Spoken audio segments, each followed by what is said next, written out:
Inazidi kupanda katika eneo la Mlima Kenya, huku ukikushuhudiwa mgawanyiko kati ya wafuasi wa naibu wa rais Rigathi Gachagua na waziri wa usalama wa kitaifa Kithure Kindiki. Makundi ya wafuasi hayo yamejitokeza wazi na kutangaza msimamo yao ya kuleta uhasama katika uongozi wa Kenya Kwanza, ikiwa ni miaka miwili tu tangu alipochukua usukani. Clement Masombo anaeleza zaidi.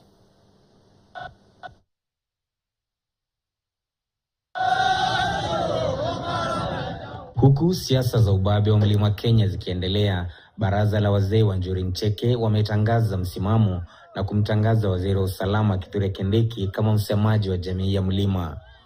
Siku ya leo Njuri Ncheke in the number wamemuendorse kama kingpin wetu. Wazee walipokuwa Meru, wawakilishi wa wadi kutoka Mlima Kenya walikutana kaunti ya Murang'a kwa mwaliko wa kupatana na mwenyekiti wa baraza la magavana nchini Anne Waiguru. Hata hivyo, kulingana na baadhi yao, hilo halikufanyika, mkutano ulipogeuzwa na kuwa wa siasa, huku viongozi wao wakitangaza kuwa muungano wao unaunga mkono waziri Kithure Kindiki kama msemaji wa eneo hilo. Hili lilizua mgawanyiko mkali baina yao. Na hii vile tumeona ni njama ya mbali.